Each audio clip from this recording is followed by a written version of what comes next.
All right, here we are. How you doing, Darren? Doing good, Joe. How about you? Good, good. We've had a busy week. By the way, welcome to Los Angeles Real Estate Reality, your live stream with Darren and Joe over at Urban Hillsides Real Estate. But yeah, just reflecting back on the last week, it's been a busy week. It's been a good week, hasn't it, Darren? Sure it has. We've been looking at a lot of properties and writing offers. Yeah. A lot of buyers. Got one win, at least for now, with an accepted offer in Long Beach, a condo for Steve and Arena. So hopefully that inspection went well today, Darren? It did. Yeah, condos are typically pretty easy inspections, particularly if they're newer. Good. So yeah, went fine. Right on. So, guys, just to get it out of the way, wanted to give you the disclaimer as we start talking about real estate and new listings and things going on in the market that we've seen over the last week. So let me get this done and over with, all right? So Darren Hubert and Joe Cloninger are real estate agents at Keller Williams Los Feliz under the Urban Hillsides brand. All opinions expressed by Urban Hillsides or guests on this video are solely their opinions and do not reflect the opinions of Keller Williams Los Feliz. You should not treat any opinion expressed by Urban Hillsides as a specific inducement to make a particular investment or follow a particular strategy, but only as an expression of Urban Hillsides team's opinions. This video is for informational purposes only. So there you go. All right. Darren, as I search around and figure out things to talk about, I wanted to congratulate you and the team, which is you and me at this point, for some awards. The year ends, brokerages look at what agents have done, and they give us an attaboy. So one is third highest units for a team in 2020, and then the other is second highest GCI for a team in 2020. So GCI is gross commission income, and thanks for these awards, Keller Williams Los Feliz. Good job, thank man. you. Thank you for everyone who chose to work with us. Yeah. That's really I guess thank you, guys. You know what, you make the right point. Yeah, there's us as Urban Hillsides, but yeah, the other part of that team is the clients for sure. Yeah. Sure. Okay, so let's see. We wanted to talk about, the idea of buyers, right? The trend, the observation for us is we've been working with a lot of buyers this past week. We've had some wins, we've had some losses, we've been busy out there. But, Darren, you brought it up this morning. You wanted to talk about buyers and really the craziness of the market, and it seems to always be this way, is how do buyers get that edge to get an accepted offer?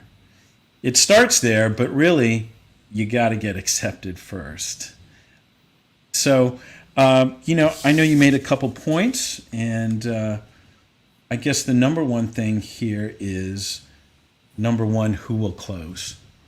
You want to Right. talk about that? Sure. I mean, if I'm to frame it to Mm, start the conversation, it ends up being about, all the prep. It's like so much probably in life. mm, There are those who can show up and just be amazing. Unfortunately, I don't feel I'm one of those people. So it's very much about preparing and, presenting the best you can in that moment. yes. And that equals ultimately, and we'll go through the details of that. The collection of that equals, who will close, because you look like you've got things together and you're presented and you're thinking about all the options, and so that's super important. Yeah, yeah. And I think with number one, what you're saying is from the listing agent standpoint, the seller standpoint, if they've got 5 offers or more, yeah, that's their first question most of the time with any good agent. They're asking who's going to close, who's Right. got the highest likelihood. Right. And Uh, sort of break it down then. mm, If we go to number two, yep, um, it obviously the most obvious, but it's not the only thing, and that's the biggest thing we want to drive home for so yeah, many buyers. But you have to either have the best price or close to it. right.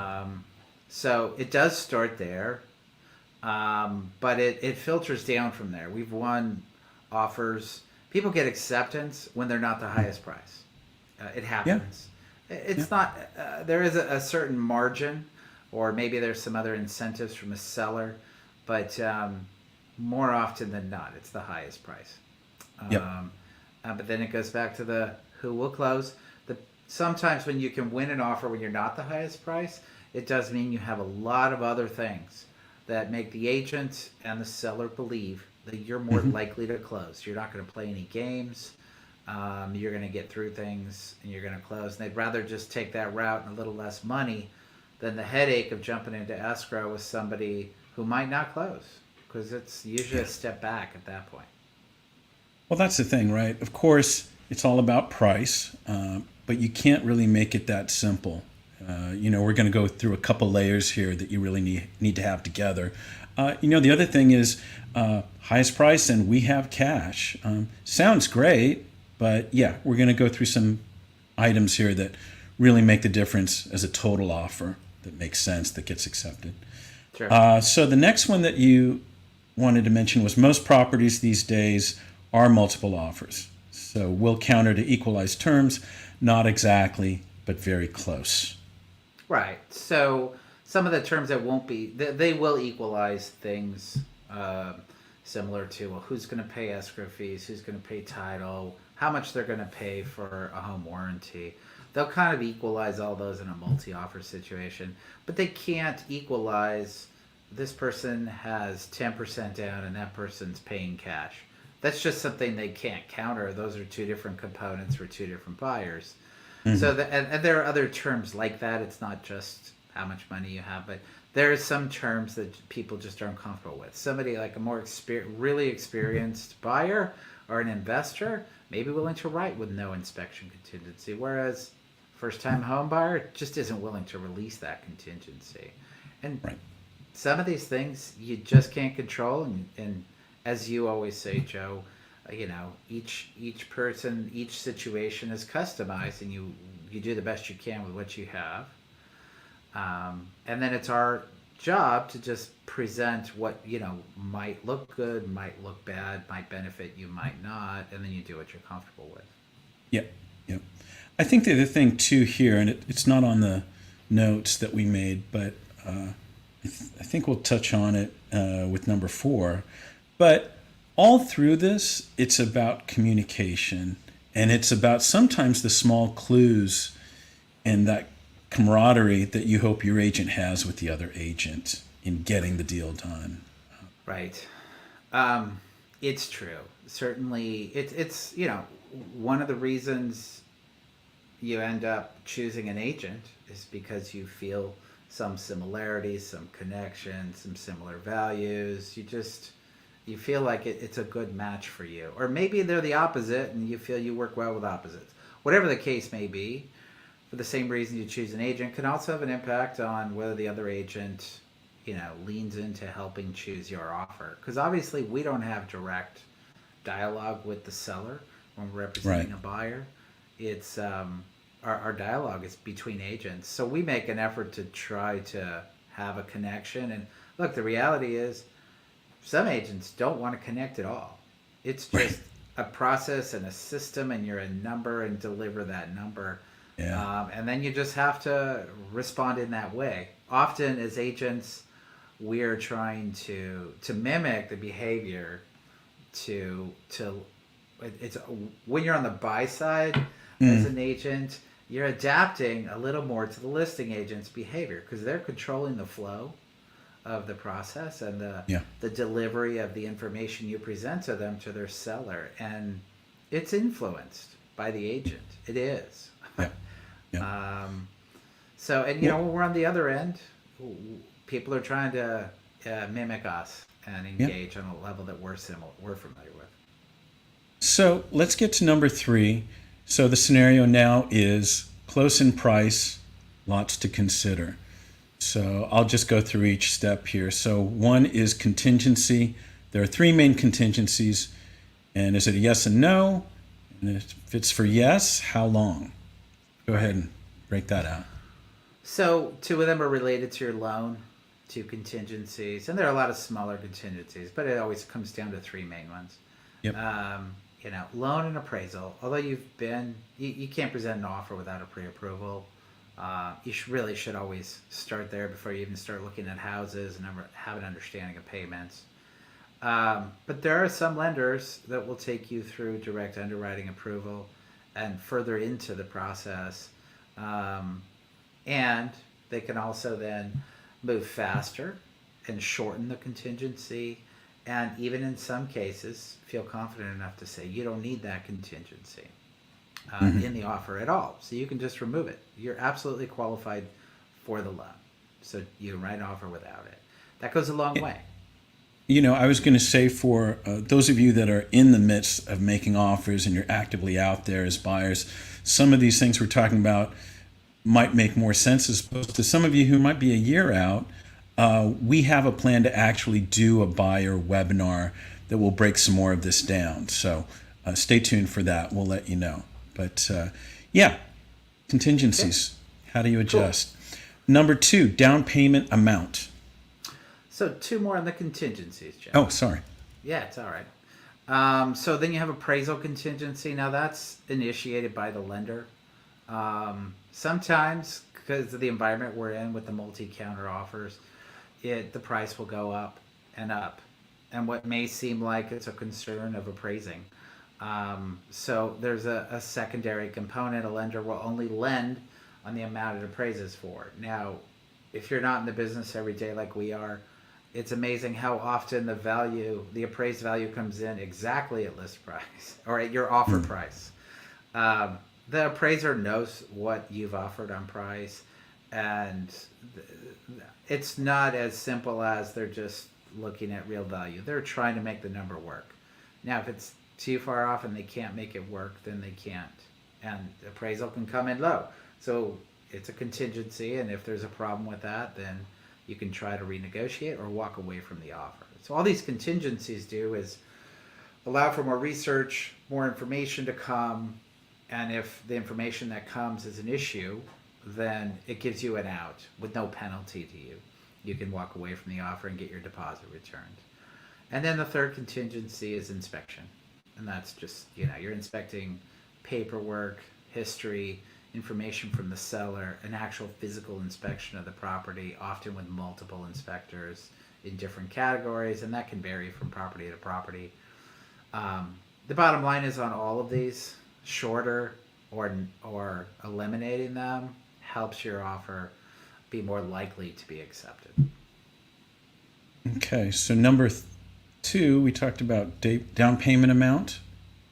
Right. So you go from one extreme to the other. I think I haven't done a 3 or 3.5% offer in a long time.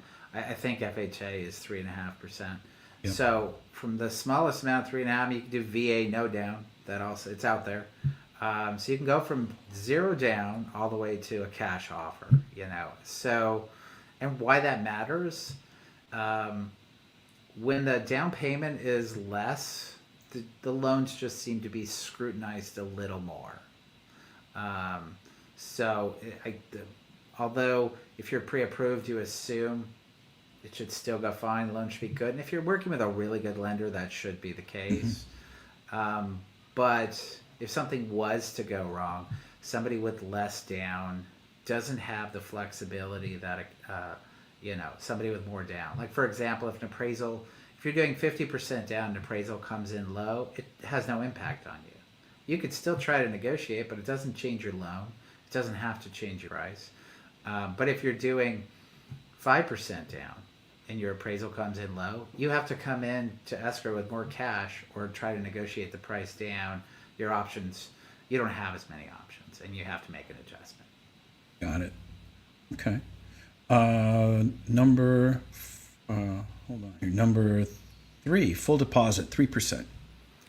Right. Most people, in most of the areas we work, and I find that it varies a little bit in different areas, but most people are just writing offers with 3% deposit. And where that number comes from is that there's a section in the contract under liquidated damages that says if you default, if you walk away after you've removed all contingencies and don't complete the sale, that they could pursue up to 3% of your deposit.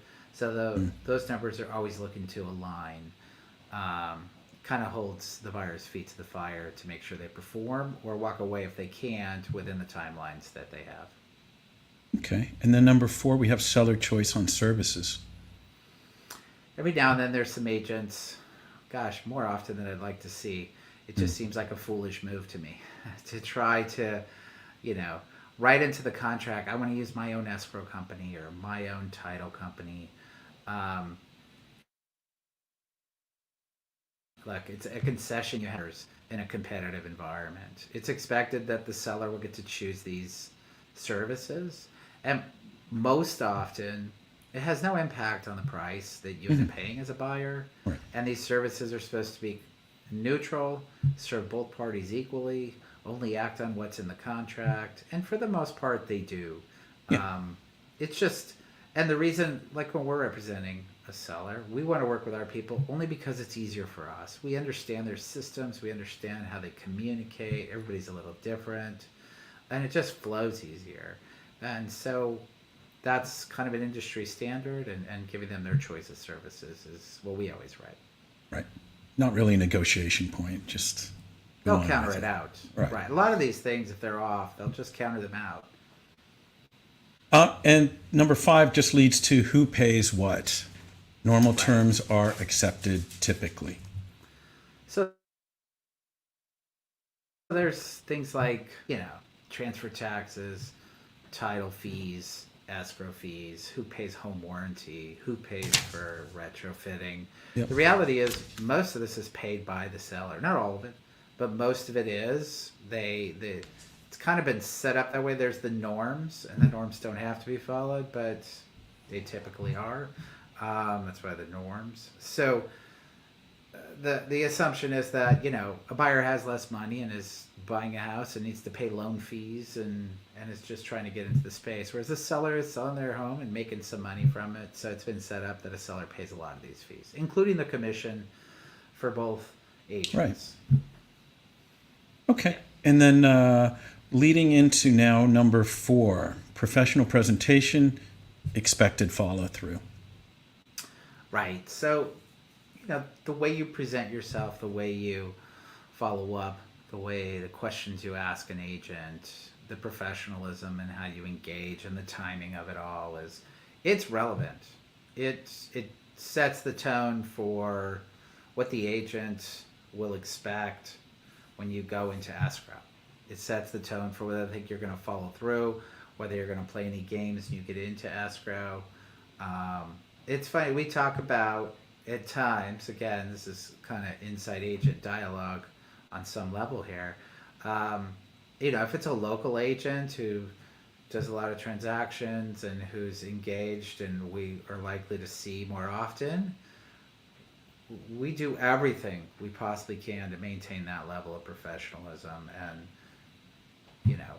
we do everything. When it's an agent like, say, from Orange County listing a property here in Northeast, it's not that we're less professional. It's just that, we might push a little more. We might push a little harder to try to see if we can gain an edge in other ways. Whereas that might leave a bad energy or a bad vibe with a local agent who we'll encounter regularly. Well, I think you hit on a really good thing because it goes both ways being a local agent, right? So, yeah, there's a reputation in the community of agents locally that overall, as a client, it should help you. We do tend to know each other. Whereas, yeah, if the Orange County agent is selling something here, maybe they don't care so much about their reputation or how they act. True, it goes both ways. Yeah. It really does. Yeah, and it is a relationship-based business. We talk about things like, we like an example is we talk about our lenders a lot because they're such an important part of the process. And we say that not only are they accountable to you as a buyer, and this is one of the real reasons we like working with them, but they're going to go out of their way to perform for you because if they do a bad job, it's not just your business they're going to lose. They're going to lose all the business we give them. Yep. So they're accountable to much more than just your individual transaction, and that really keeps them on their toes. And it's, those who are successful understand that dynamic. And that's the thing, right? Yeah, carry this over to lenders, which we're about to get into. But yeah, internet lender or a local lender that has a lot of skin in the game. Internet lender, great rate maybe, but nobody knows them. It happened today, Joe. Oh, my God. Yeah, there you go. Oh, Today. boy, another story. Yeah, every day there's a story, right? So, we're at the inspection, and the topic came up. Hey, so I've been shopping the rate. What? What are you talking about? We've been writing offers, and we're in escrow, and now you decide I'm going to shop a rate. And there's just, I want to respect the buyer, but I also like the people that get you somewhere. It's just things that there's less loyalty today, and you should be people should do a good job. I don't question that. And if they're not, then fine. Loyalty is pushed to the side. But man, these people got you there. Their pre-approval got you into escrow. We explained why we think they're a good choice to work with. They shorten the terms. And of course, if you go out there and make some phone calls, people will promise you the world. They have nothing to lose. Yep. They're not local. Of course I can do that because they know as soon as you shift. And somebody else has done my work already. So, yeah. All of it. All of it, man. Yeah. So, I'm here to catch. Educated them, laid the groundwork, got them the accepted offer. And of course they can offer a better rate. They've done nothing but pick up the phone and gotten, a sale. And they're not accountable. So, if it doesn't work out, oh well, hang up the phone and move on to the next person for them. But it's huge. Each purchase is such a big deal for the buyer, and we understand the gravity of that. So it's frustrating when they go that route, because if a buyer wants to start there, I would just say fine, but it'd probably be harder to get your offer accepted, but that's fine. We'll choose to work with that. We still want to have a dialogue and a conversation with the lender. Right. We need to have a realistic timeline of when they can close and remove contingencies and all the above. And then we'll struggle with that. But that last minute, I can get an eighth point less from somebody online. It's really frustrating. Yep. Well, so that leads us to number 5, which easily could have been number 1, right? Is choice of lender. Yes. So, we did a video a while back on that, and there are a couple categories of lenders, and just to identify them quickly. First off, you want to ideally work with a direct lender. So what a direct lender means is a company who has their own funds to source the loan and to complete the loan. Now, the majority, not all, but the majority of loans then have a different servicer. The bigger banks tend to have a business model that has a big servicing division. And on the back end, a lot of people don't even understand this. They just think, I got the loan from B of A and I received my payment vouchers from B of A and they're my lender. But in reality, even those loans, it seems seamless, but even those are sold on a secondary market, and most of the time that servicer doesn't own the loan, they're just your servicer. So, but when you originate the loan, you want it to be from somebody who has their own funds to originate it.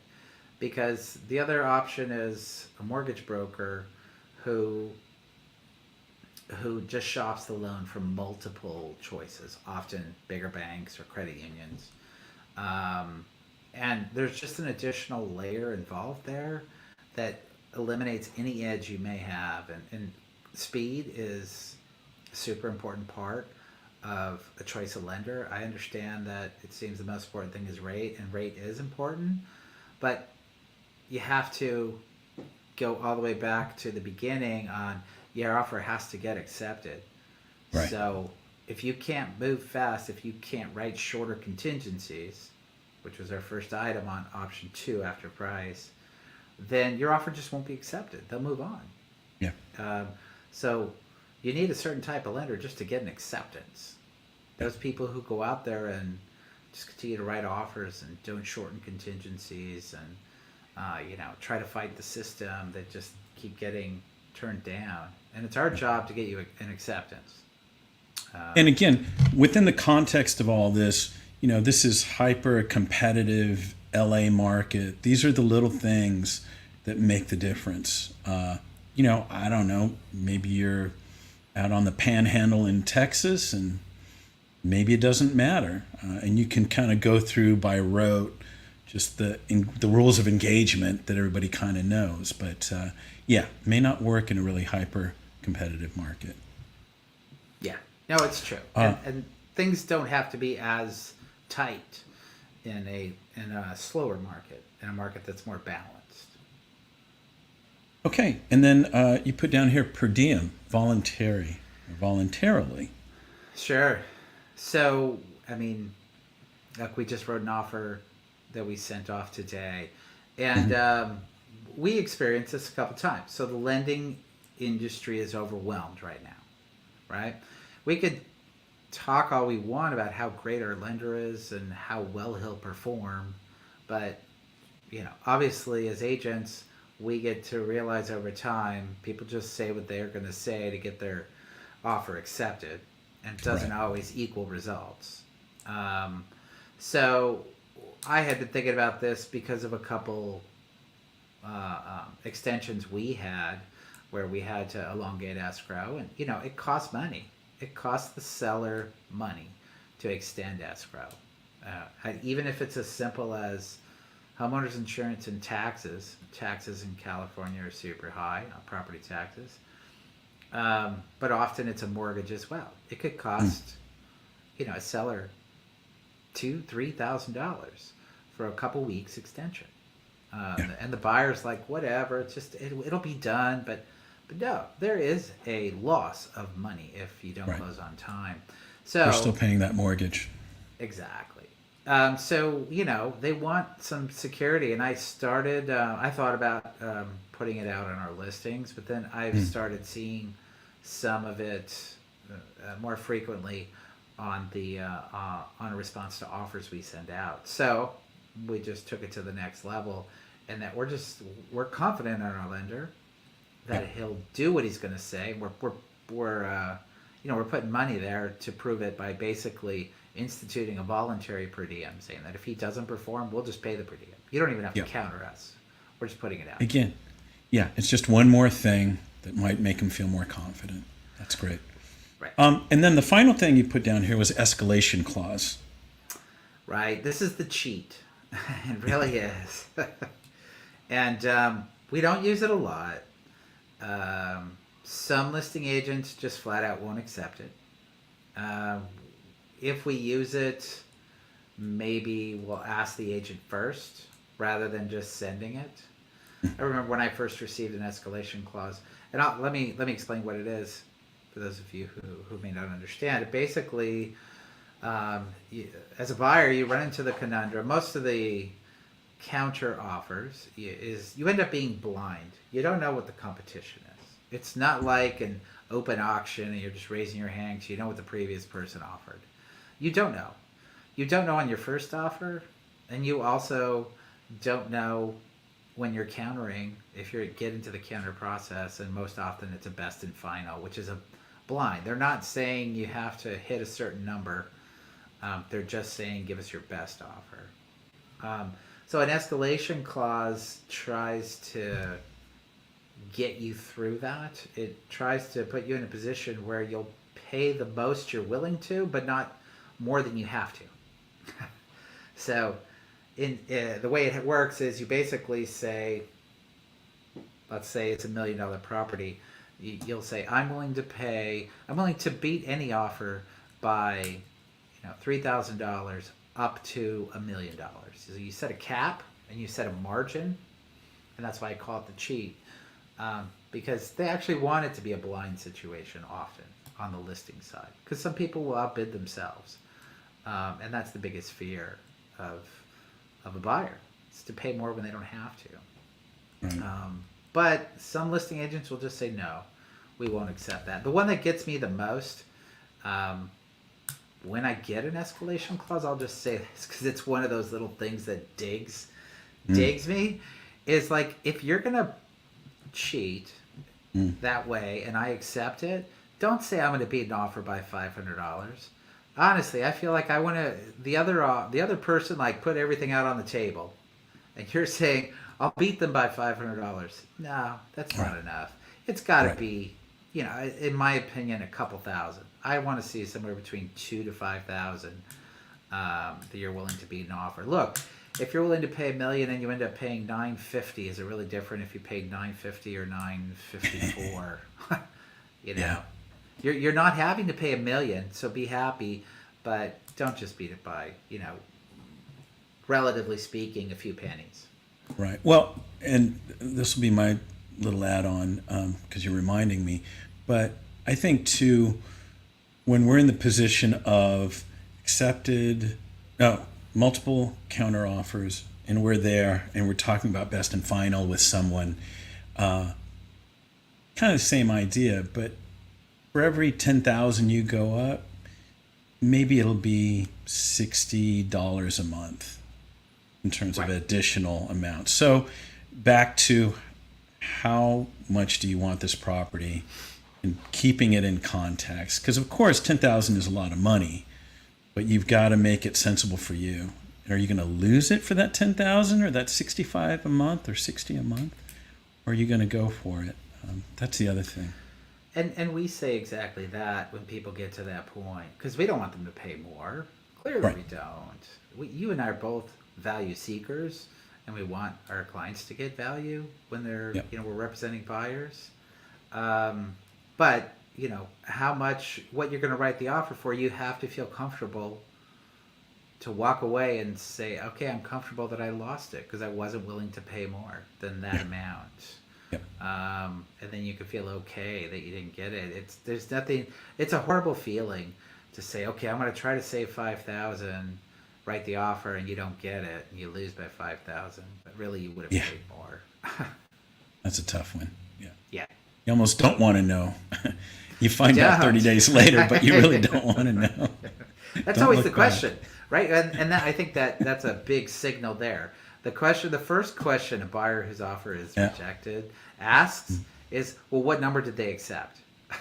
And we don't have that number as agents. Another little inside thing. The reason they don't tell you is because they have contingencies on their offer. Right. And they need to navigate and the offer could fall out, and they're not going to Yeah. reveal that number until, if not until it's close, very close to it being closed. Yep. Yep.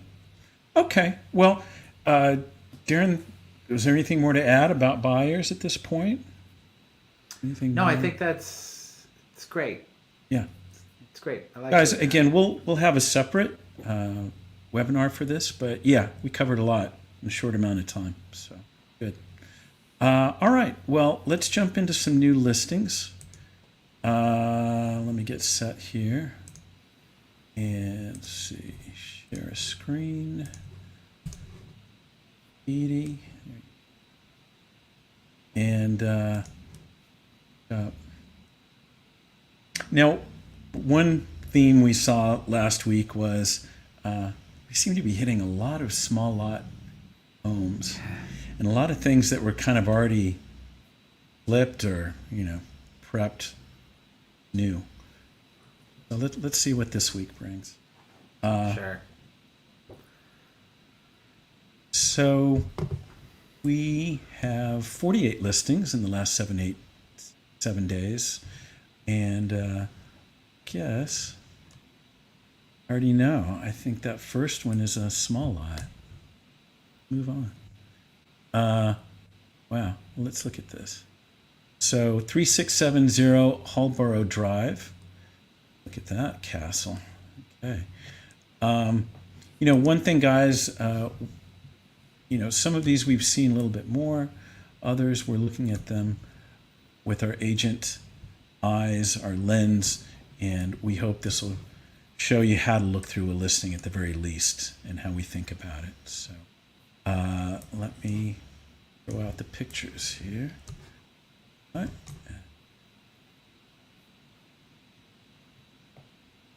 Wow, where is this? So just to go through the stats with you, 3670 Hallborough Drive, 90027. So that's in Los Feliz. It's 4 bedrooms, 6 baths, 3,227 square feet on a 13,717 square foot lot, built in 2014, so fairly recent. Says days on market 33, so maybe they put this off and then put it back on. That's what it shows a list price of $1,999,999, and still is. For some reason, they went off. I know this house, Joe. They tried to sell this house. I think it was last year. Oh, really? Okay. Yeah, it's an interesting situation. It's a divorce. It's ironic. I'm just seeing it here, but yeah, and it's an out of area agent. Right. And it doesn't quite. There's some elements that fit that Los Feliz lifestyle, but then there are many that don't.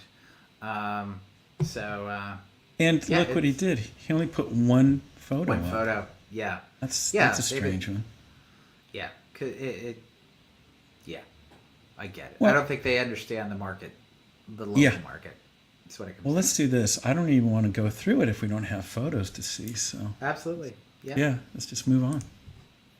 Not into that. All right. Next one is Farnham, 970 Farnham, 3 bedroom, 2 bath. Okay, let's check this out.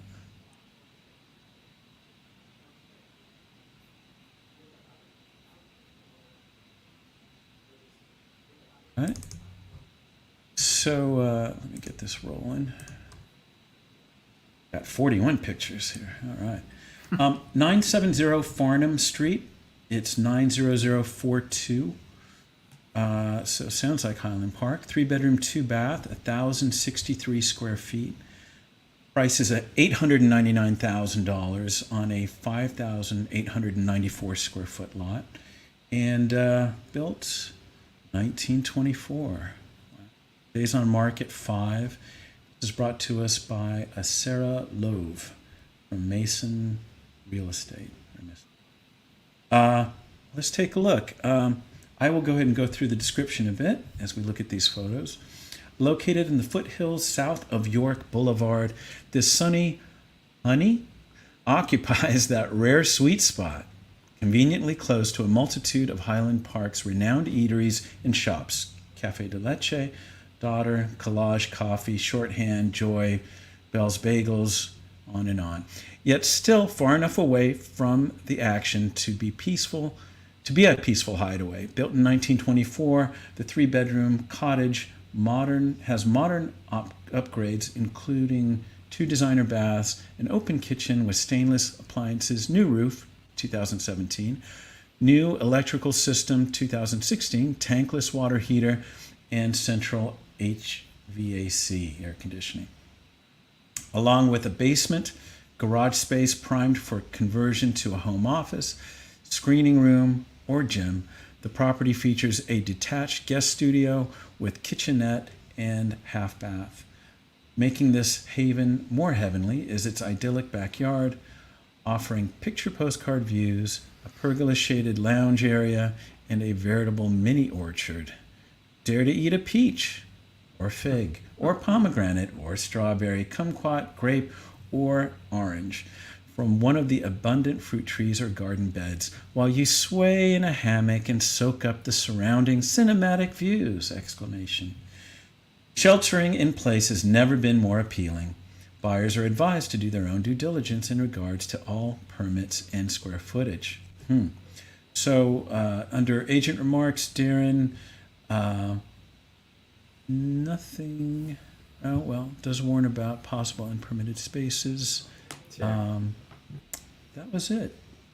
Any comments on this one?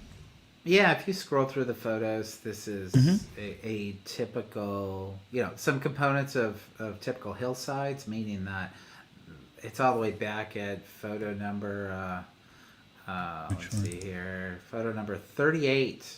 Let's take a look. Shows you, massive bonus space. This is the basement. Yeah. That might be a garage that has been blown out. It's not perfectly clear. But, wow, that's huge.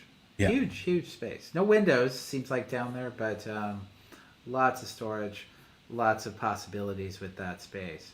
Then they've got the little shed in the backyard that's looks like it's set up like a little office and the half bath and kitchenette. And, so it's often about bonus space on these hillside properties. They've utilized the terrace as well, hillside entry, some good retaining walls to create. It has it all for most people. Beautiful tile work, upgrades, has character. Perfect little COVID retreat. Well, the kitchen and bathrooms are nice and charming. This will sell fast, and it'll sell over list price for sure. And as we go through these things, certainly having it done and ready is great. But, if a place has maybe not the best condition, some of these things can reasonably be done on your own with some patience and a little extra budget. But yeah, great house. All right, so let's move on to... all right, so Child's Court, we already saw that one, last time. Landa? Yeah. What do you think of Landa? Sure, let's do it. Yeah, beautiful view. Okay. Great view. All right, so this is 1639 Landa, 90026. Oh, I know this. Oh, you do? All right. Yeah. 3-bedroom, 2-bath, 1,251 square feet. The lot size is nice. It's 8,532. It's $1,195,000 and built in 2013. It says days on market 3. Oh. And this was brought to us by Laura Stupsker from the agency. All right. Thank you. Yeah, we did a deal with her last year. We did. Oh gosh. I don't remember her name. It was Latin Way. Oh. Okay. Yeah. This house was built. I'm almost positive. I'm surprised they don't call it out by and a local architect by the name of Simon Story. It's I remember as an activist seeing the plans come through the community of where this community input phase, and it was very unique. Simon, what he's done here, if you look at the exterior, I'm honing in on photo 19, is he's basically he's built the house from street level down. He didn't go up at all. And he didn't try to push it all the way up to the street, which a lot of people do. You're basically you're parking on the roof. Got it. And you have a patio on the same level, but it's pretty awesome, and it's less invasive in a hillside community. It's not as commanding and high and tall. It doesn't cut off other people's views. It's quite innovative. I'd love to see more properties built like this. And it has some real architectural merit, and I think it'll sell fast. Up at the top of Landa, a very secluded location. You do get freeway noise. That's the negative. It's a 5 freeway below you there. But it's Right, all the way I was looking at that. Yeah, it's all the way at the end of Echo Park, but you get a view of, Cypress and Glass Hill Park Hills and all of that area. That's what you're looking at. Well, here, let's give it a go on the remarks. An architectural gem in trendy Echo Park. A bridge takes you from the street, right, to the rooftop parking, which flanks a wonderful entertainment area complete with a cozy fireplace and breathtaking city views. Upon entering the home, floor-to-ceiling glass walls in the living room grant mountainscape views that go for miles. Open-plan living room with wide plank wood floors, designer kitchen, Fleetwood doors, high ceilings, and skylights abound with space and light. Whole house music system with individual volume control in every room, including the rooftop deck, steam shower in the guest bathroom, and luxurious tub in the primary bath. This is wonderfully private, secluded property and is located on what many consider to be the coolest street, Heights. Sure Yeah, of that, but I'm not aware of that either, and I live there. So. As you were saying, Darren, and I'll close out of this, I live in a 1,280 square foot house, but it's an old house. This is 1,251, and as you said, well designed to bring in light, space, with the layout. Plus, you've got the rooftop deck. Doing everything they can. It looks really good. Simon's a good architect. He knows how to use space well and to connect indoors and outdoors well. And is he a local architect? I don't know if he is anymore. This was kind of near the tail end of the still being able to do some spec house building. Now all that single property. I mean, he designed and built this for a client. All those single spec homes are almost fading away, and they're all becoming the small lots where they're 3-story vertical. So he was local. He lived in Echo Park for a while. Okay, well, let's look at this one. Like a mansion. So sure, it's stunning. So this is 3551 Lowry Road. This is Los Feliz. It's a 4-bedroom, 4-bath, 3,569 square foot place. Beautiful. On a good-sized lot, 10,168, built in 1931. It's been on the market for 4 days at $3,085,000. Brought to us by Pamela Lumpkin. Thank you. Let me read the remarks. Quintessential 1920s Spanish style on a Los Feliz hilltop with stunning 270-degree views of the L.A. skyline and beyond, plus an Angel's Flight-like tram. Wow. This iconic 2-story home overflowing with character and period finishes from a charming foyer with high ceilings, an elegant spiral staircase, exquisite lighting fixtures, colorful stained glass, and original hardwood floors. One of the premier houses in the neighborhood, the perfect space for indoor and outdoor entertaining. Host an elegant dinner party or enjoy a book by the fireplace in the cozy wood paneled den. The second floor has 3 bedrooms, all ensuite with gorgeous city and luscious green hillside views. The grand suite has a dressing room reminiscent of old Hollywood with a hand-painted mural above the bathtub. The lower level offers a spacious basement, perfect for an entertainment space with a private entrance. Unwind after a long day on the private deck, pool, and grass area. Wow. Wow, look at that big room with the pool table. It's a very nice, great room. Yeah. So, yeah, I mean, this house, it's funny. I know this house, not from the first view you see, but from the view with the tram, because it's like, oh, look at that house. It has a freaking tram. It's across the street from our client, right? It's very close, not quite across, but yeah, same location. Yes. Yeah. I remember the little train going up. Yeah, it's cool. Yeah, fantastic house. It really is. It's beautiful. Spanish to me are always so emotional and easy to fall in love with. But ironically, this is a $3 million, and you're paying for the views and the pool and the location, but if you look at bedrooms, right, or bathrooms and kitchens, they're not upgraded, man. Right. So still some work to do. Could be another $200,000 invested, and yeah, you could have a house, an amazing house for a very long time, because all the other components are there. Yeah. All right. Well, next,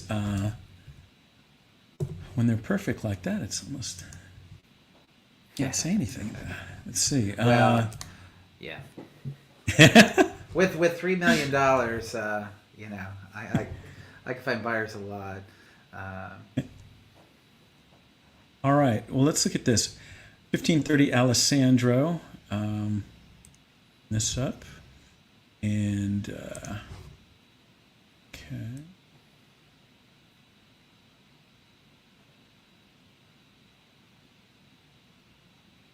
All right. Let's roll. So this is 1530 Alessandro Drive, 90026. It's a 3-bedroom, 2-bath, 1,428 square feet living space, and it's $1,099,000. What a great price! The lot size is 6,368, and it's been on the market 2 days, and 1921 is its build year. Read the description here. All right, so superbly updated California bungalow with oversized yard located on the border of Silver Lake and Echo Park, concealed behind a privacy fence. This urban retreat is a hidden oasis in the middle of 2 vibrant neighborhoods. A sculptural front door reveals a bright and open floor plan with light wood floors that carry throughout the living, dining, and office spaces. The kitchen, in a navy and white motif, features brass pulls, a wolf range, and direct access to the upper balcony, perfect for dining with friends. The primary bedroom suite is roomy and bright with a pass-through closet and ensuite bath with dual sinks, marble counter, and walk-in shower. A guest bath and laundry complete this level. Downstairs, you'll find 2 sizable bedrooms with tall ceilings and ample closet space. A covered patio leads to a secret garden with citrus and olive trees, fire pit, and space to lounge and play. Word has it, the sellers often enjoyed outdoor movies with friends under the canopy of stars. A gated driveway and space for 3 cars make parking a breeze. Just blocks from all the action, this is urban living at its best. Right. So, let's see.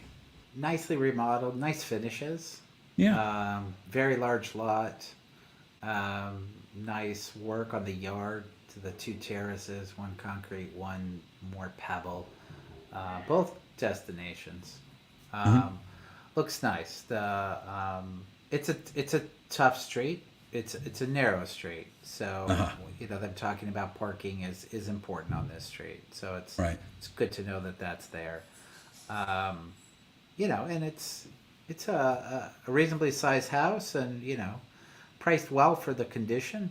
That was going to be my comment. I think it's a little under at $1,099,000, but we'll see where this one goes. Yeah.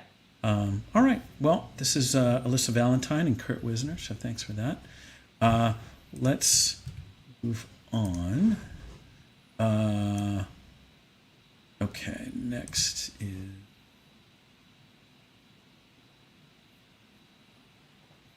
another one on Farnham.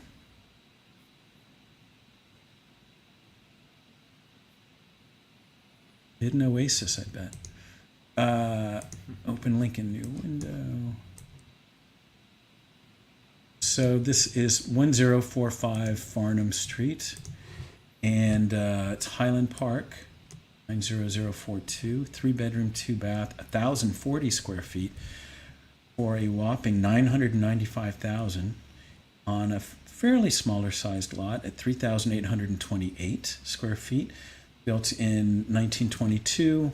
It's been on the market 6 days now, and let me roll through it. Let's see. This is Mindy Ray and Tracy Doe. Let me run it off. Find your slice of Highland Park heaven in this sweet modern bungalow with a magical private yard. The remodeled home of 1922 vintage provides everything you need for life-work balance, including 3 bedrooms, 2 baths, and a beautifully rendered living space, showered with natural light. In the stylish open kitchen, find matte black cabinetry with brass pulls, fresh white countertops, stainless appliances, a wine fridge, and peninsula counter with dining. The primary bedroom features a private deck. Baths are appointed with glass enclosed showers, custom wood vanities, slab countertops, and matte black fixtures. Serenity abounds in the exquisite rear yard, a hidden oasis, where you'll dine, lounge, and unwind by the fire pit amidst professionally designed, drought-tolerant landscaping. Sequestered from the city, you are mere blocks away from York Boulevard and local favorites, Cafe de Leche, Kumquat Coffee, Magpie's, Joy, Town Pizza, and so on. So let's see, anything else? It does have an offer deadline of Tuesday, 2/23. Good finishes, nice flow, nice deck in the back. Yard is nicely done. It's an extension of the living space. It's kind of what people are looking for in the neighborhood for a house. Yeah, landscaping, tasteful, everything laid out very nicely. Yeah. Say on that one. Okay.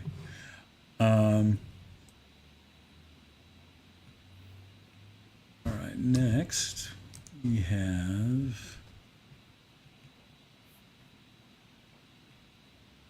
did Museum Drive before. I will say this, one other quick comment on that. Yeah. It's 1,040 square feet. They've squeezed out 3 beds.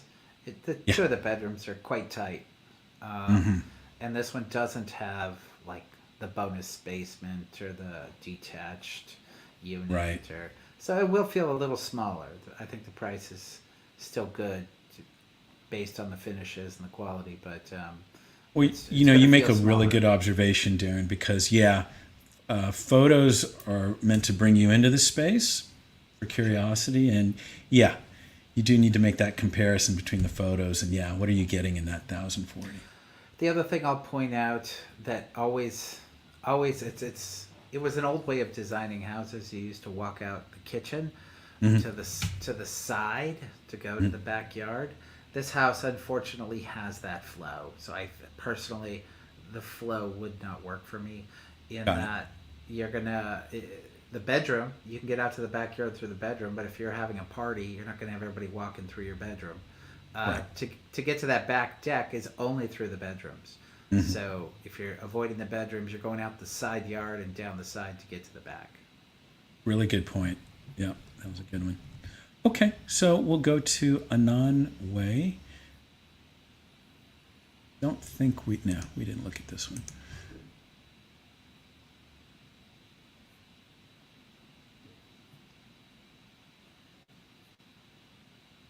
Okay. I like Modern this street build. a lot. Yeah. Annan Way, it's above Fig, and a lot of the streets there are kind of small and a little more run down. But Annan Way is consistently just a little wider and a little cleaner than many of the other streets along that corridor. Yeah. Okay, so it's 6250 Annan Way, 90042, Highland Park. 3 bedroom, 3 bath, 2,128 square feet, and it's on a 5,653 square foot lot, 1,425,000, and built in 2021, brand spanking new. Days on market 5, and brought to us by Eddie Safa over at Coldwell Banker. Thank you, Eddie. All right, so go through the description. Let's see if we can make it bigger.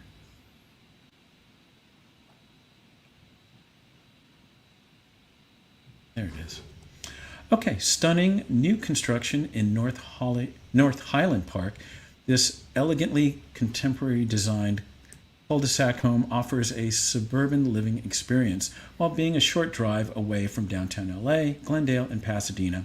First floor, entry and garage access. Second floor, exquisite tile flooring highlights the modern open floor plan with a living room that flows to the dining room.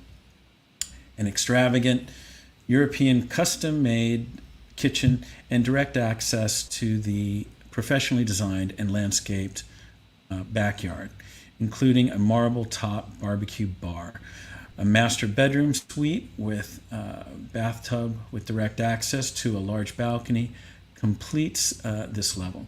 High ceiling and large windows provide abundance of natural light to this level. Third floor boasts 2 master bedroom suites with elegantly designed private bath shower in each suite.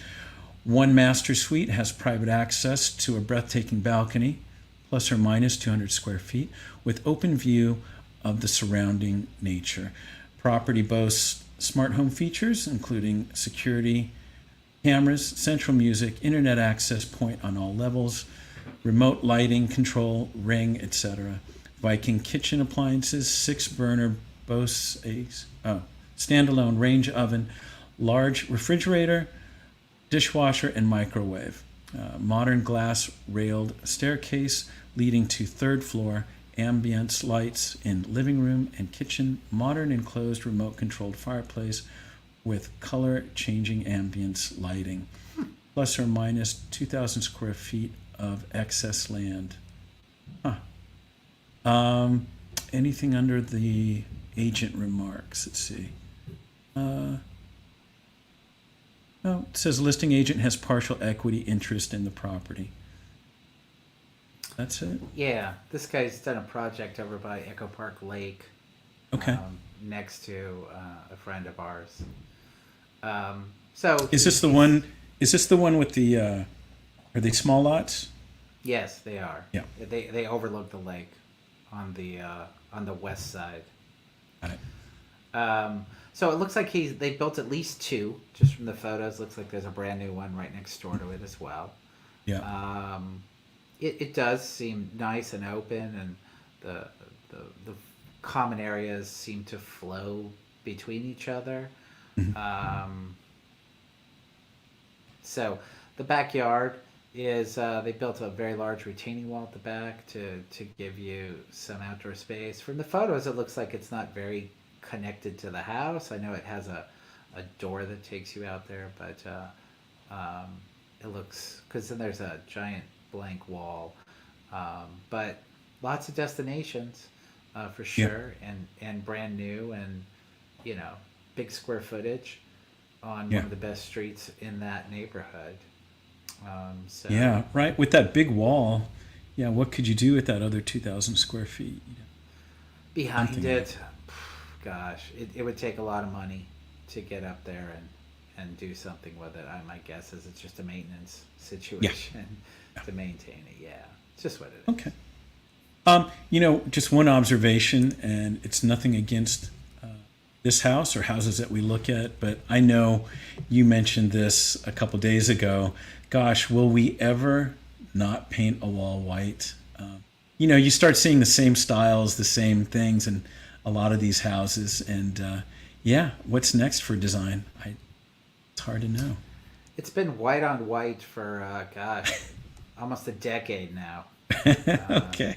And maybe it's always been white on white. It just entered my world, but certainly here That's what happens with the majority of properties, man. Yeah. It was white on gray for a couple years at least. So, All right. Let's check this one out. Looks like a starter home is what I'm guessing.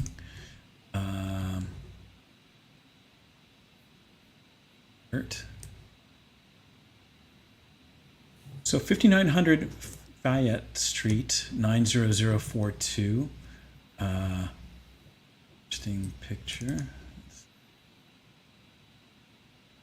of greenery. Let's see. 5900 Fayette Street. It's a 2-bedroom, 1-bath, 660 square feet at 675,000. Lot size 2,328. They're fairly small. And let's see, built in 1920. Days on market 5. Brought to us by Jacqueline Jantz at Keller Williams Larchmont. Thank you, Jacqueline. So this should be an interesting one. Darren, as you look at that, I'll go through the description. Urban bungalow, perfect to start your family or simply be in a location with access to all. The sun rises through jacaranda petals to the east and sets through the red bottle brush flowers to the west.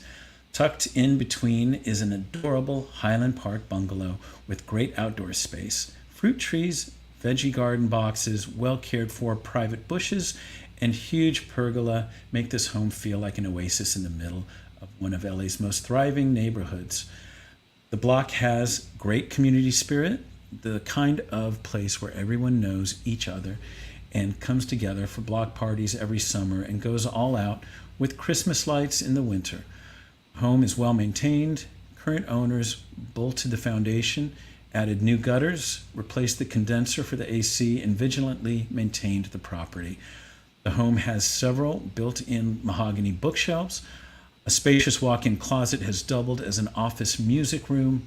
In addition to the value of the location, the zoning is LARD 1.5, which allows you to add a second story. You are just a short walk from eateries, galleries, and stores along York and Figueroa. Highland Park Gold Line Station, a short distance away, has connections to the rest of the city. Sunday individual distance public showings, 2 to 4. Sounds like some sort of organized open.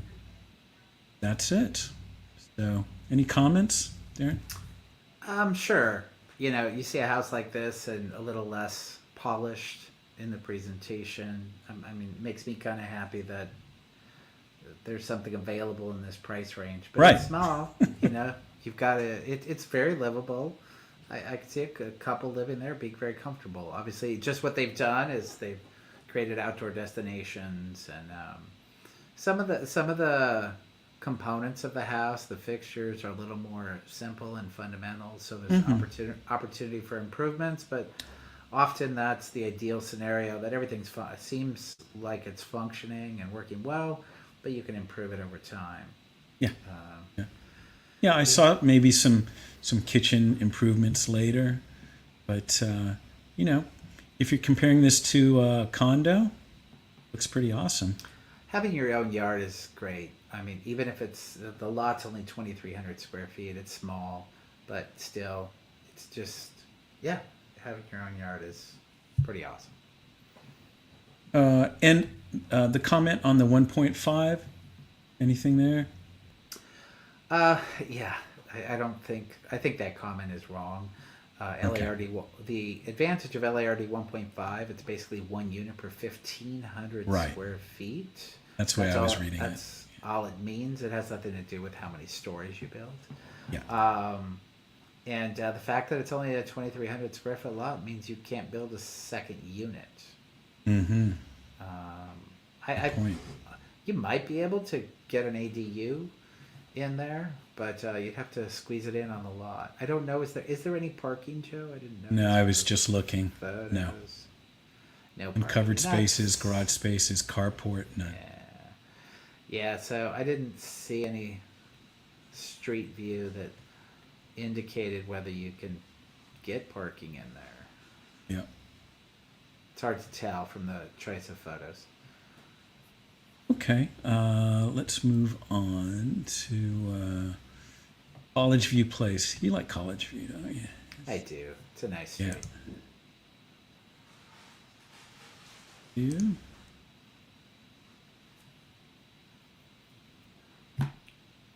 All right, so I feel like I've seen this one. Yeah, it looks familiar. It does. It does, man. I think I know this house. Okay, so 1769 College View Place, Eagle Rock. It's 90041. It's a 3-bedroom, 2-bath, 1,562 square feet on a good size 10,934 square foot lot. And let me keep going here. 975,000. That's built in 1948. Days on market. It's been 5. And we can thank Christian Briones over at Caso Homes for this. Okay, so nestled atop the rolling hills of Eagle Rock is this mid-century gem with amazing views on a magical lot that invokes creativity and inspiration. This charming home offers the perfect combination of urban living and the outdoor lifestyle. On the main level, you'll enjoy a sun-soaked open floor plan with views all around, anchored by a wood-burning fireplace and large picture windows, an updated kitchen to hone your culinary skills. An updated kitchen to hone your culinary skills. Plenty of cabinet space and a full set of appliances. 2 large bedrooms with generous closets and a roomy bathroom with dual sinks and jacuzzi tub. Stairs take you to a large, versatile living space that can be used as a second family room for entertaining and formal dining or potential rental income. Complete with a second wood-burning fireplace, kitchenette, wet bar, a full-sized bathroom, private den with bedroom, and an expansive deck with views of Occidental College. The backyard is your own California paradise, a gentle terraced hillside dotted with wildflowers, large agaves, artichokes, rosemary, elm, and eucalyptus trees. Sitting a few steps up is an artist retreat, a large studio, approximately 170 square feet, with fire pit, lounge area, and some of the best views in L.A. The mountaintops with snow-capped peaks and twilight orange-pink sunsets are breathtaking. Updated electrical panel, double-pane windows, new water heater. All right, anything else here? So, No. gosh, it's a really big lot. It's great. It goes all the way up the hill the way they've terraced it enough that. And that was my question. Yeah, how much of it is usable? Well, you can see that they Yeah. have a big destination halfway up the hill, maybe 3/4 of the way. Oh, that's nice. Sitting in the view, and then you have what they took as a very large storage shed and made it usable space. Very nicely done. Very Yeah. creatively done. So it's lovely if you like to spend time outside. Yeah, you're flanked by 2 really large structures, particularly to the left.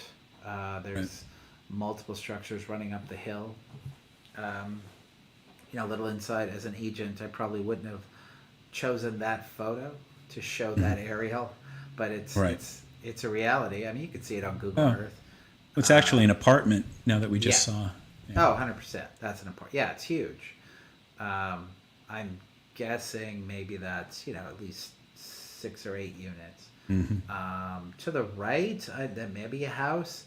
It's just a little strange that you have this whole flat roof flanked towards you. Hopefully, you don't see that roof from the top story.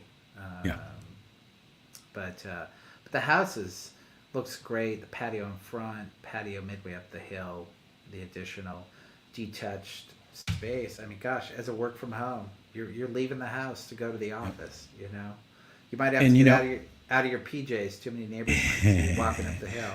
The $975 is obviously a very attractive price. I don't think it'll settle there by any means, but it's well priced at this point. We'll see. That's the hardest thing in being a buyer. Yeah, you're thinking, okay, great, that's it, I'll pay it. But Yeah. most of them All right. go up. Next.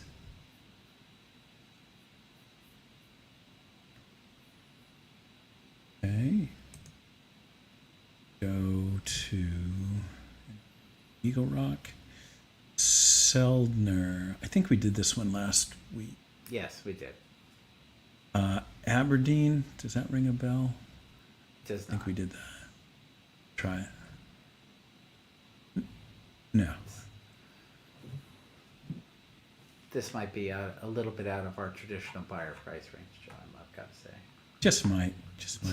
just a little. Well, let's stream. Let's see. We'll do it fast. Sure. So, wow. Well, look at here. It's like 3-4 houses down. Or up, rather. All right. 2555 Aberdeen Avenue. It's a 4-bedroom, 5-bath, 4,447 square feet on a 10,851 square foot lot for the mere $4,395,000. Built 1925. It's been on the market for 7 days. I guess we should just enjoy the pictures as I Sure. go through the We description. can all dream. All right. Magnificent 1925 Spanish on one of the most picturesque streets in Los Feliz. This enchanting home sits on a serene flat lot with lush landscaping, romantic fountains, and a sparkling pool.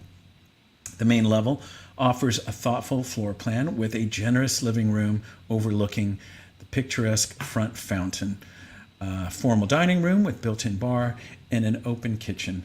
Upstairs are 4 spacious bedrooms and 3 bathrooms, including the primary suite with vaulted ceilings and twin Juliet balconies. The considerable lower level space makes a great family or screening room. The grounds are reminiscent of a boutique hotel in Montecito or Cannes. Play on a full-size grassy yard and dine al fresco under a romantic vine-covered pergola with outdoor fireplace. The pool and pool house are hidden gems offering separation and privacy from the main house. A full 2-car garage with bonus studio and circular driveway with parking for several cars round out this rare estate property in a premier location. Right. Main house measures 3,621 It's a beautiful square space. feet. A couple comments. It's just Yeah. a couple comments. The house isn't staged any better than the $1 million houses, and kudos to Good point. those agents and down at those. It's just it's grander, it's location wise, and all those things are relevant. But I like to point that out because as I'm going through the photos, I'm like, oh, this could be designed better. A lot of the houses we looked at a few moments ago were better. Sure. Number one, number two, agent inside thing. Not all agents are selling $4 or $5 million houses. Right. Or 100 houses a year. There's a lot of illusions out there about what agents do or don't do, and I guess if you don't have information, you got to make things up. But Good point, Darren. of course we'd love to sell a $4 million house. Coming off of your comment, Right. there, Joe. But we work with a lot more people in a lower price range, happily and willingly. So. And yes, as I look at third highest units. That's right. We're working hard. All right. Let me see if we can find a couple more $5 million houses. No. Okay. So Parva Avenue, is that that's a 5-bedroom, 6-bath. Let's move. Let's try Panamint Drive. So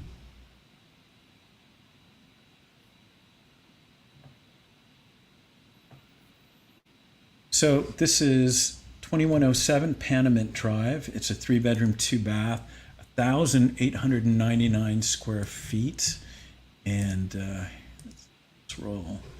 It's $1,249,000, so somewhat reasonable. It's in Glassell Park.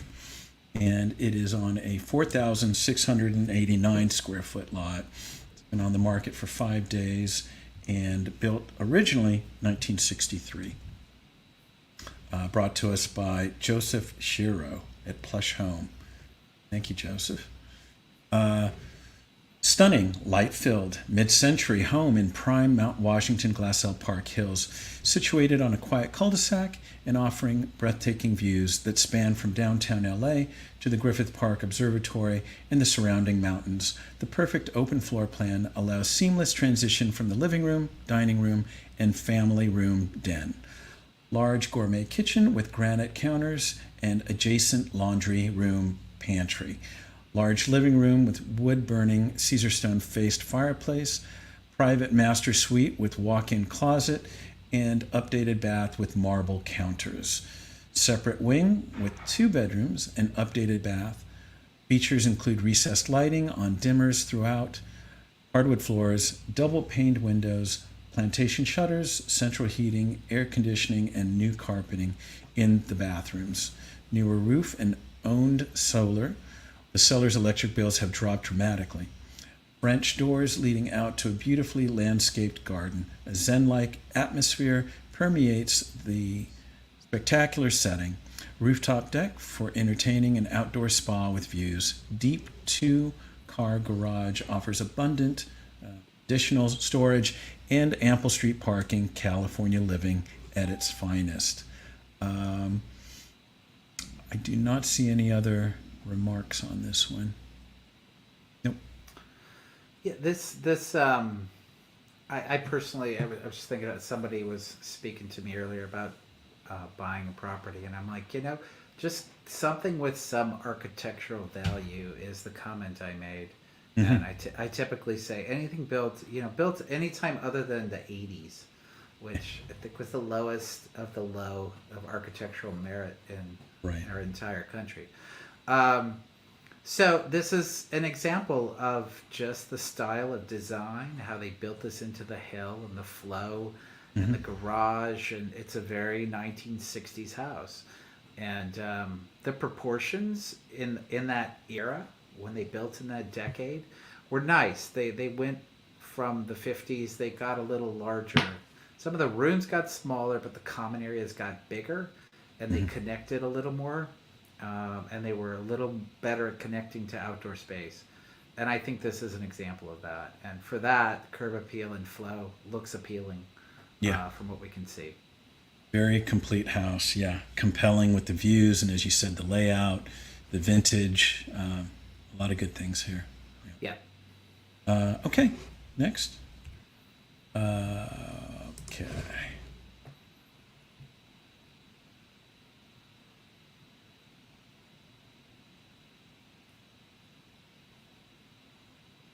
Talmadge, hold on.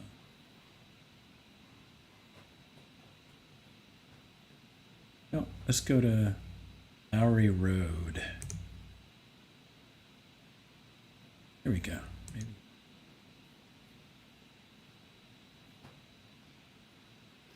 Okay. Oh, I've been in that house. You know this house. I do. I was there last week. Okay. I had a private tour. Darren, are you seeing houses without me? Well, with the owner, I can see them. Oh, this one. Okay. Yeah. All right. Well, there you go. 3736 Lowry. Let me just get through this junk. Sure. 2 bedroom, 2 bath, 1,817 square feet in Los Feliz. It's $1,339,000, and it's a lot that is 7,215 square feet. Days on market 5. See, built in 1939.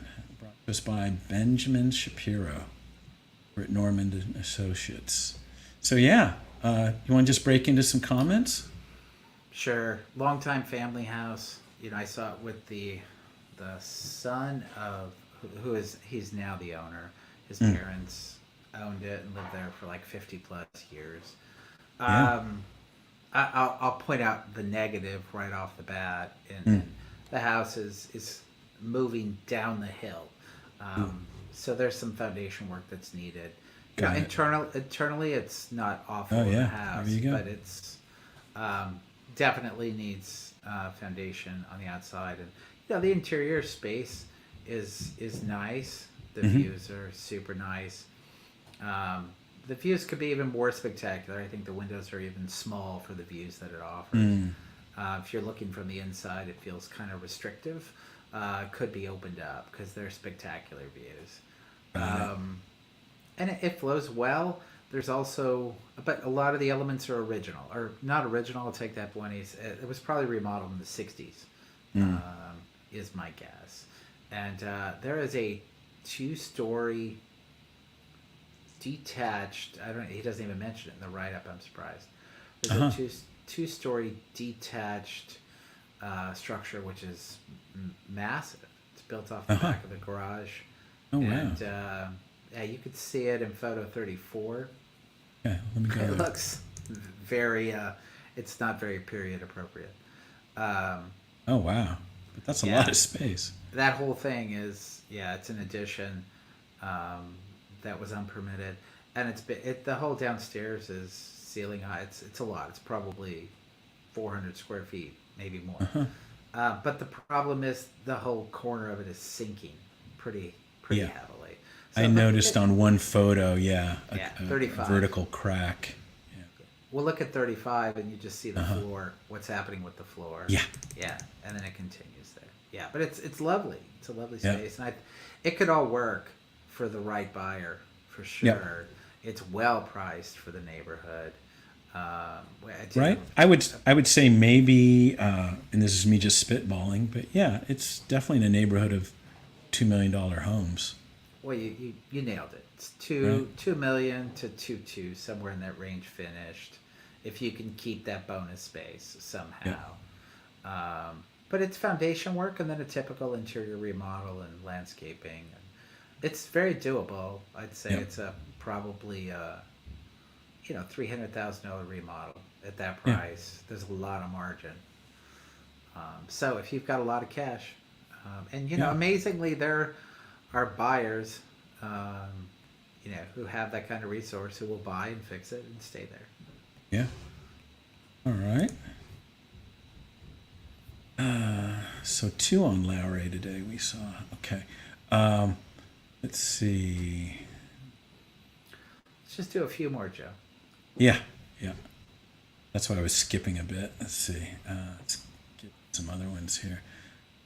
So that to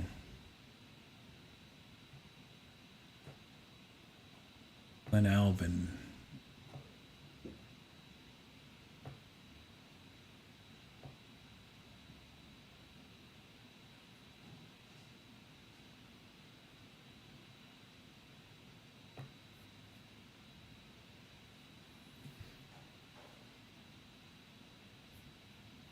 Okay.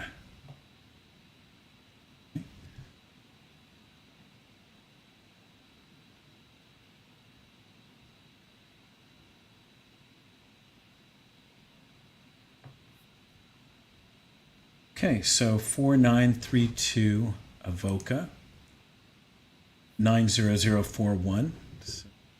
Sounds like Eagle Rock. 3-bedroom, 3-bath, 1,998 square feet, 1,195,000. It's on an 8,580 square foot lot. It's been on the market only 3 days, and it was built in 1925. Obviously, some updates. This was brought to us by Kirk Giroux over at Coldwell Banker. Okay, let me read the description. Soar with the eagles in this Eagle Rock hillside home. This private and gated home, originally built in 1925, underwent an extensive addition in the early 2000s, adding an open floor plan main living area, ensuite master bedroom with spa tub and a walk-in closet, as well as the large 2-car garage with additional storage space. Boasting 1,998 square feet of living space on an 8,580 square foot lot. Features include 3 bedrooms, 2 baths, a separate lower level basement workshop room with separate entrance and half bath make for an ideal workspace complete with workbench station. For the gardener, there is a deep lot with shed and 2 planting beds. Many mature cactus enhance the setting, and a wonderful old oak tree anchors the back northeast corner of the lot. From both the master bedroom and the main floor living area are two covered balconies to take in the verdant views of the San Gabriel Mountains and 180-degree views of the hillsides beyond. A large front pergola helps to frame in the cozy front yard and cover the front porch. A long driveway, partially covered, leads you to the oversized garage. Nothing else in the remarks.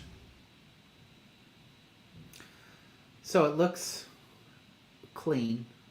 I hate to point out a negative thing to start, but yellow isn't the color of choice these days. Sure. We're talking about all the white house or white interiors, and color has a real impact. It looks like a dated house just because it's yellow. And then when you go inside, it's not staged, and the finishes are like natural oak on the cabinets, and I think some improvements would have helped. It looks like a big open space and connected to nature, and that's all great. But I see somebody coming in and doing some work right off the bat to try to make it more visually appealing. Yep. Okay, well, that is it for today. We're at an hour and 32 minutes, Darren. Cool. That's great. Yes. We'll see you next week, guys. Please like if you're on Facebook. Follow us on YouTube Live. And between now and next Monday, feel free to send out a listing you're interested in, or if you have any particular questions as a buyer, also as a seller, let us know, and we'll share with the rest of the group here. All right? Thanks so much, guys. We'll talk to you later. Bye now. Take care. All right.